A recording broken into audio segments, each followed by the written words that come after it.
देश के कई राज्यों में कोरोना का खतरा लगातार बढ़ता जा रहा है और यह कहना गलत नहीं होगा कि फिर से हम ये कह रहे हैं कि कोरोना का विस्फोट कई राज्यों में हो चुका है। जी हां, उत्तर भारत के कई राज्यों में फिर से पैर पसार रहा है कोरोना। देश में पिछले 24 घंटों के आंकड़ों पर नजर दौड़ाएंगे तो आपके सामने एक बड़ा आंकड़ा आएगा और वो आंकड़ा वाकई में अब परेशान कर रहा है, हैरान कर रहा है। 5,357 मामले दर्ज हुए 24 घंटे में। सबसे ज्यादा महाराष्ट्र राज्य में 542 मामले दर्ज हुए। दिल्ली में कोरोना के 535 मामले दर्ज हुए। हरियाणा की बात करें तो हरियाणा में 399 कोरोना के नए मामले दर्ज हुए। हिमाचल प्रदेश की बात करें तो कोविड के 258 24 घंटे में मामले दर्ज हुए। ये आंकड़ा अपडेट होगा शाम तक। देश का आंकड़ा अगले दिन अपडेट होगा, लेकिन जो अपडेशन हो रही है वो डरा रही है और ये बता रही है कि अगर हम सतर्क नहीं हुए तो मुश्किलें और भी ज्यादा बढ़ेंगी। ग्राफ के जरिए भी हम आपको बताना चाहते हैं, बचपन में बहुत हमने देखा, लेकिन इस तरह से देखेंगे खतरनाक स्थिति से ये कभी नहीं सोचा था और वो अंदाजा आपको जरूर हो जाएगा। तो चलिए ग्राफ के जरिए भी देश के पिछले 5 दिन के आंकड़े आपके सामने हम रखना चाहते हैं ताकि आपको अंदाजा हो जाए कि कैसे लगातार केस बढ़ रहे हैं। वो ग्राफ आपको बताएगा, एक एक पॉइंट आपके सामने भी होगा।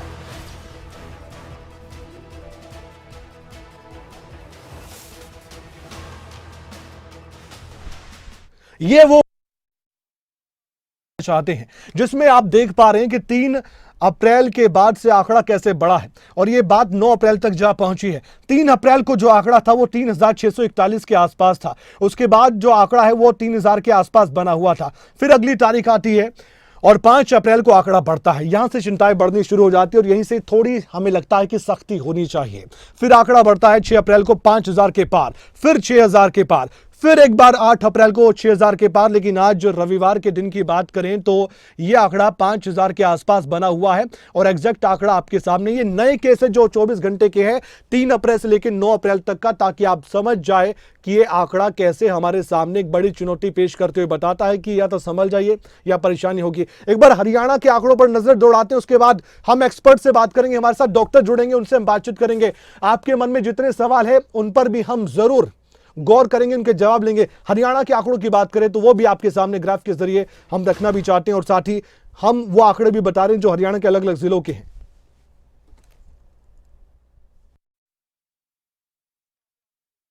ये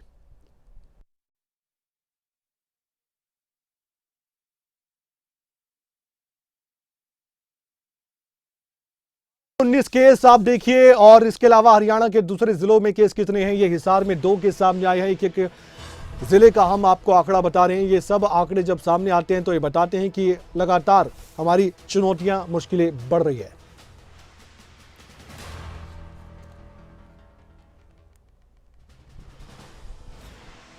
कौन जुड़ा बता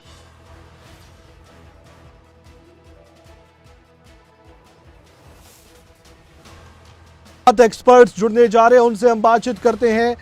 हमारे साथ doctor Jaiprakash, deputy CMO Gurugram, और एचके खरबंदा साहब हेल्थ एक्सपर्ट भी जुड़े हुए हैं। जयप्रकाश जी, सबसे पहले बहुत बहुत स्वागत सर आपका। आप डिप्टी सीएमओ हैं गुरुग्राम के। आपसे बातचीत करना इसलिए भी जरूरी हो जाता है क्योंकि हमारे सामने तो मुश्किलें बढ़ती हैं लेकिन आपकी जिम्मेदारी और ज्यादा बढ़ जाती है और हम इस बात को समझते भी हैं। आपको ही हमारा ध्यान रखना है, ख्याल रखना है, लोगों को जागरूक करना आपकी जिम्मेदारी है। हम एक माध्यम है और हम चाहते हैं आज कि लोगों के मन के सवालों के जवाब भी आप दे दें। आप भी खुद परेशान होंगे कि अगर लोग संभलेंगे नहीं, सतर्क नहीं होंगे तो एक प्रेशर हमारे हेल्थ सिस्टम पर भी पड़ता है। सर, मन में सवाल ये उठ रहा है कि ये क्या कोरोना अब अमर रहने वाला है, ये कभी पूरी तरह से नहीं जाने वाला क्या? नमस्कार कमल जी, बिल्कुल आपने वाजिब सवाल उठाया है क्योंकि अभी पीछे से हम देखिए, कभी भी जब भी कोरोना की शुरुआत हुई आपने देखा कि जिला गुरुग्राम में कभी भी 0 केस नहीं हुए। बिल्कुल। यह अपने आप में एक मायने रखता है। यह जो मैंने आपको एक बात बोली है कि कभी भी 0 केस नहीं हुए, तो इसका मतलब कोविड का जो संक्रमण था वो कभी खत्म नहीं हुआ। बिल्कुल। जब जब लापरवाही बढ़ी या कभी बाहर से लोगों का आना जाना रहा, इंटरनेशनल कंट्रीज से रहा, तो तब तब कोविड का इन्फेक्शन बढ़ा है। बात करें अभी 10-15 दिन से जो हमारे पहले केसेस थे कि करीबन 10 केसेस, 20 केसेस, और आज की बात करें तो आज 200 से ज्यादा केसेस हैं गुरुग्राम में, और एक्टिव आंकड़ा भी हमारा 800 केसेस से ऊपर ही हो जाएगा। तो लोगों की कहीं ना कहीं आप लोगों के थ्रू मैं यही आह्वान करना चाहता हूँ पब्लिक से कि, और एक एडवाइजरी भी अभी जारी भी की गई है कि कहीं भीड़ भाड़ वाले आप एरिया में जा रहे हैं तो मास्क को जरूर पहने। हम्म। कोविड का खतरा अभी बरकरार है, पर हमें पैनिक होने की जरूरत नहीं है। सतर्क जरूर किया जा रहा है और अलर्ट भी जारी किया गया है, क्योंकि नंबर ऑफ केसेस अभी ज्यादा आ रहे हैं जी जिला गुरुग्राम में। जी। परंतु इसमें राहत की बात यह है कि जो हॉस्पिटलाइजेशन रेट है वो कम है। हम्म वो ऑलमोस्ट हमारा 1% के आसपास रेट है। हम्म। तो जो केसेस आ रहे हैं वो माइल्ड आ रहे हैं, कि जी। आपको गले में खराश है, बुखार हो रहा है, खांसी हो रही है। हम्म। और जो हमारे बुजुर्ग हैं, या जो बच्चे हैं, या गर्भवती महिलाएं हैं, उनसे हमारा खासकर अनुरोध है कि भीड़ भाड़ वाले एरिया से बचें, जी। क्योंकि ये हमारा हाई रिस्क ग्रुप रहता है। इनमें बिल्कुल। इन्फेक्शन संक्रमण का जो खतरा है वो वो ज्यादा ज्यादा रहता होता है। है। हमारे साथ HK खरबंदा साहब भी हेल्थ एक्सपर्ट जुड़े हुए हैं। सर, आप भी हमारे साथ जुड़े रहिए। आप दोनों को ही पूरा हरियाणा, पूरा देश इस वक्त सुन रहा है। और सही कहा आपने, पैनिक होने की जरूरत नहीं है, लेकिन फिर भी कई बार ऐसा लगता है कि बार बार बताना जरूरी हो जाता है, तभी लोग समझ पाते हैं। हमने खरबंदा साहब कोरोना को बहुत हल्के में पहले भी लिया है, और ये बहुत दुख की बात है कि हमारे देश के लोगों ने वो लिया है। हम कुछ लोगों की बात करें, कुछ लापरवाह लोग होते हैं कि नहीं कोई बात नहीं, कोरोना कुछ नहीं है, ये कुछ नहीं बिगाड़ सकता, लेकिन दूसरी लहर में इन बातों को किस कैसे धराशायी किया कोरोना ने, हम सब जानते हैं। आज हमारे सामने कितनी बड़ी चुनौती कोरोना को लेकर आप देखते हैं। जैसे कि डॉक्टर साहब कह रहे थे, डिप्टी CMO हमारे साथ जुड़े हुए हैं, कि माइल्ड सिम्टम्स है। ये हमारे लिए बहुत गनीमत की बात है कि हॉस्पिटल तक मरीज नहीं जा रहा, ये अच्छी बात है। लेकिन फिर भी इसके पीछे का कारण और अभी इस कोरोना की चुनौती को कैसे देखते हैं आप?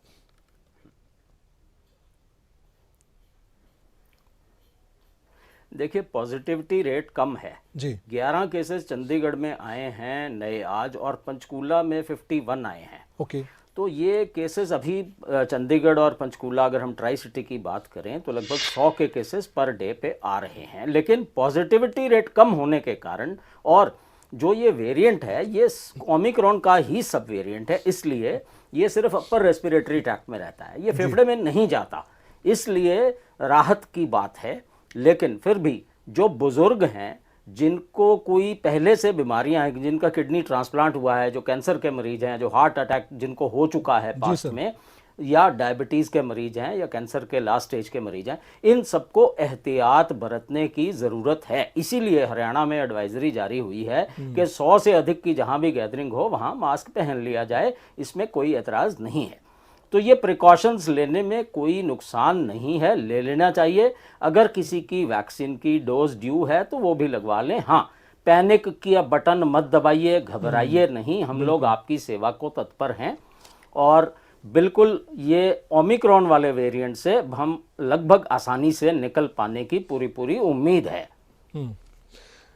सर, मैं ये पूछ रहा था डिप्टी CMO साहब जयप्रकाश जी, ये जो कोरोना है, जी जैसा कि आपने कहा कि कभी 0 केस तो हुए नहीं गुरुग्राम में, हम तो इससे लगातार लड़ ही रहे हैं, तो क्या ये आम बीमारी की तरह आने वाले वक्त में होने वाला है? क्या ये यूं ही हमारे साथ जिंदगी में चलता रहेगा? अदृश्य दुश्मन आया, हमारे बीच आज भी मौजूद है, हम इसे ढूंढ नहीं पाते हैं, बस हमें इससे अलर्ट रहना है हर टाइम। क्या हमें ऐसे ही अलर्ट रहना पड़ेगा हमेशा ही? देखिए कमल जी, जो ये वायरस कोई भी हो, आपने देखा कि कोविड के साथ साथ इन्फ्लुएंजा भी आया था। जी। इन्फ्लुएंजा की जब तक बात हुई तो ये सीजनल फ्लू वायरस रहते हैं। ओके। कोविड भी इस तरह का ही वायरस है। यह जब जब हम वो करेंगे कि जो हॉस्पिटलाइजेशन थी, आपने देखा सेकेंड वेव में तो डेल्टा वेरिएंट था। जी। हमने कोविड वैक्सीनेशन करी, लोगों ने बड़ी कोविड वैक्सीनेशन लगवाई, उसके कारण जो अब वेरिएंट है ओमिक्रॉन का है। ये माइल्ड फ्लू वायरस है। इसको हम टोटली यह नहीं कह सकते कि यह दुनिया से चला जाएगा, यह इरेडिकेट हो जाएगा। ओके। यह अपने माइल्ड फॉर्म में या और आता रहेगा, परंतु हम सावधानी के साथ सभी मिलकर इसको हरा सकते हैं। हमें सावधानियां जरूर बरतनी पड़ेगी। कोविड एप्रोप्रिएट बिहेवियर है हमारे, चाहे कफ एटिकेट्स हैं, भीड़ भाड़ वाले एरिया में ना जाएं, सैनिटाइज करें हाथों को, मास्क का प्रयोग करें। ये बेसिक एटिकेट्स अपनाकर, चाहे कोविड की बात हो चाहे किसी भी फ्लू की बात हो, यही बेसिक एटिकेट्स हैं जो हमें इन्फेक्शन से बचाते हैं। जी। तो यह कहना बड़ा मुश्किल होगा कि कोविड कभी हम 0 ले आएंगे या इरेडिकेट कर देंगे। यह काफी अर्ली फेज है अभी इस लायक बात करने के लिए। इतिहास में हमने देखा है कई ऐसी बीमारियां हैं जो आज भी विद्यमान है और ऐसी आई कि कभी गई नहीं। ये हम खरबंदा साहब बहुत बखूबी जानते हैं, इन चीज़ों को समझना होगा। लेकिन ये मास्क जो अनिवार्यता है ना, ये लोगों को परेशान कर देती है। उन लोगों के लिए कुछ आप कहना चाहेंगे? और साथ ही मेरा एक सवाल और भी था, वो ये भी है कि कोरोना को लेकर जो हमारी मेंटेलिटी है वो कैसे अब होनी चाहिए? क्योंकि मैं अगर खुद व्यक्तिगत तौर पर बात करूं सर, दूसरी लहर की बात करें तो कई हमारे अपने थे जो इस दुनिया में आज नहीं है, बहुत दुख की बात है। और आज भी सोच कर भी बहुत हैरान परेशान हो जाते हैं। हमारे कई कलीग्स भी थे जो मीडिया से संबंधित थे, लेकिन आज एंजाइटी वाली प्रॉब्लम, मेंटली प्रॉब्लम, सर इनका क्या किया जाए? कोरोना को लेकर हम क्या सोचें? ये खतरनाक है आज भी या हम इससे लड़ जाएंगे? कमल जी, बिल्कुल कमल जी, आपकी चिंता जायज़ है। हमने भी अपने साथियों को खाया है। भारत में पद्म भूषण पर भारत रत्न का अवार्ड मिल चुका। डॉक्टर के अग्रवाल सेकंड वेव में चले गए, सेकंड वैक्सीन लगवाने के बाद भी। तो ऐसा नहीं है कि मेडिकल फ्रेटर्निटी से लोग नहीं गए हैं। तो देखिए, कोई भी इतिहास गवाह है, कोई भी वायरस आ गया तो वो पूरी तरह से इरेडिकेट नहीं होता है। न स्वाइन फ्लू गया, न H1N1 गया, सारे आते हैं, रह जाते हैं, डॉर्मेंट हो जाते हैं। तो डॉर्मेंट रहेंगे। और देखिए, शास्त्रों में लिखा है, भारत की रसोई में गोबर का पोछा लगता था और चप्पलें अलाउड नहीं होती थी। हाथ खाए बिना और मुंह हाथ पूरा धोए बिना किसी को खाना परोसा न जाता था, न बनता था। बिल्कुल। तो ये सारी शास्त्रों को हम भूल गए हैं। तो ये कुदरत की मार है, ईश्वर की मार है, ये हमें समझाने की। अब देखिए, सब लोगों ने अपना वजन 100-100 किलो बढ़ा लिया है। ओबेसिटी, बीपी हाई है लोगों का, 5 में से 3 लोगों का ब्लड प्रेशर हाई है, या डायबिटीज़ है, या हार्ट के मरीज़ हैं। तो ये महामारी हमें ये सिखा रही है कि हम करोड़ों इकट्ठे करने की बजाय अपनी सेहत पे ख्याल करें, डरें नहीं, सिर्फ एहतियात बरतें, अपनी इम्यूनिटी को स्ट्रांग करें। देखिए, बच्चों में भी तो आता है ना वायरस, लेकिन बच्चों में ACE2 इनहिबिटर्स रिसेप्टर्स ही नहीं होते, इसलिए आता है और चक्कर काट के चला जाता है। तो हम अपनी इम्यूनिटी को स्ट्रांग करें ताकि हम इसको आसानी से लड़ पाएं। ठीक है। तो ये है ज़रूरत, आवश्यकता। हम फिजिकल एक्टिविटी पे ख्याल करें, अपने खान पान पे ख्याल करें, कुदरत के नज़दीक रहें। कुदरत की जो चीज़ें जैसे मिलती हैं, फल फ्रूट, हरी सब्जियां, दालें, इन पे खाने पे ध्यान दें जी। जो व्यसन वाली चीजें हैं, शराब है, जो भगवान को चढ़ाया जाता है वो खाइए, सिंपल सी बात। ठीक है, ठीक है। और मूल अनाज, मिलेट ईयर ऑफ 2023 में पूरा विश्व मना रहा है, तो हम मोटे अपने मूल अनाज पे वापस आ जाए जी। एक अंतिम सवाल जयप्रकाश जी आपसे है सर, वही कि एंजाइटी की प्रॉब्लम बहुत क्रिएट हुई, मेंटली प्रेशर बहुत लोगों पर बना, ये कोरोना आ गया, अब क्या होगा, फीवर हो जाता है, लोग टेंशन में आ जाते हैं, उन लोगों के लिए और आपकी तरफ से अंतिम बात आप क्या कहना चाहेंगे इस चर्चा के बीच? देखिए कमल जी, बिल्कुल जब भी कोविड का संक्रमण बढ़ा है, हमने लोगों को यही अपील की है कि कृपया इस लड़ाई में हमारा सहयोग दें। आपसे हम यही उम्मीद करते हैं कि आप मास्क पहने, क्राउडेड एरिया में ना जाएं, बच्चों को, बूढ़ों को अपने इस इन्फेक्शन से बचा कर रखें। बाकी जो स्वास्थ्य विभाग का काम है या हमारा है, नेसेसरी संख्या में टेस्टिंग की जा रही है, 2000 से ज्यादा की हम टेस्टिंग कर रहे हैं केसेस में, और इसी को मद्देनजर रखते हुए कल पूरे भारत देश में मॉक ड्रिल भी की जा रही है ताकि हमारी तैयारियों को दुरुस्त किया जाए। बिल्कुल। तो हमारी जितनी भी तैयारियां हैं, मॉक ड्रिल 10 और 11 तारीख को रहेगी। पूरा जिला प्रशासन व स्वास्थ्य विभाग इस तरह से पूरी तरह से तैयार है। सभी में इक्विपमेंट्स, लॉजिस्टिक, बेड स्टेटस वगैरह सब अपडेटेड किया गया है, ताकि अगर लगता नहीं कि इस तरह की हमें जरूरत पड़ेगी, फिर भी अगर कोई हॉस्पिटलाइजेशन की या अगर केसेस बढ़ते हैं तो जिसके लिए किसी को कोई परेशानी न हो। तो मेरा यही अनुरोध रहेगा, कृपया इस कोविड के विरुद्ध जो भी केसेस बढ़ रहे हैं, इस लड़ाई में हमारा सहयोग दें। धन्यवाद। आप तो 1 मिनट और लूंगा मैं, क्योंकि खरबंदा जी की मैं अंतिम राय भी जानना चाहूंगा, उसको भी आप सुने मैं चाहता हूं। खरबंदा जी, आपके सामने भी अब ये चुनौती है कि लोग कहते होंगे सर फीवर हो गया, सर खांसी हो गई, सर कुछ दवाई बता दो। सर उस तरह के लोगों के लिए आप क्या कहेंगे जो मेडिकल स्टोर पर भी अचानक से दवाई ले लेते हैं? आज इसको हम हल्के में नहीं लेना चाहते, इस चीज को। वायरल इन्फेक्शन भी तो है आजकल। बिल्कुल ठीक, पैनिक न करें, बिल्कुल ठीक, पैनिक न करें। जुकाम होता है, अपने डॉक्टर से फ़ोन पे बात करें। अगर आपके घर में बुजुर्ग हैं, अपने आप को अलग कर लें 5 दिनों के लिए, और ओवर द काउंटर दवाइयाँ खुद न लें। बिना चिकित्सक की सलाह के कोई दवाई न लें जी। और देखिए 80% केस जुकाम के होते हैं या वायरल के होते हैं जिसमें सिर्फ विटामिन सी से गुजारा हो सकता है। जी जी। एंटीबायोटिक की कोई आवश्यकता नहीं पड़ती है और हम बड़े आसानी से ठीक हो जाते हैं। तो 5 दिन इंतजार करें, अपने आप को थोड़ा सा लोगों से अलग करें, उससे पहले भीड़ में ना जाएं, अनावश्यक घूमें नहीं, और अगर जाना पड़ता है तो मास्क लगा लें। सिंपल सी बात है। सिंपल सी बात है, साधारण सी बात है कि सोशल डिस्टेंसिंग करनी है, मास्क लगाना, सैनिटाइजर का इस्तेमाल कर लीजिए। कोरोना आपका कुछ नहीं बिगाड़ पाएगा, ये हमारे एक्सपर्ट्स कह रहे हैं। इनको आपकी बहुत चिंता है। ये दोनों जो महानुभाव आप देख पा रहे थे, इनके बातचीत आपने सुनी। सर, आप दोनों का बहुत बहुत शुक्रिया, आप हमारे साथ जुड़े, इस बातचीत में आपने हिस्सा लिया और लोगों को जागरूक किया। बहुत बहुत शुक्रिया आप दोनों का, बहुत बहुत धन्यवाद।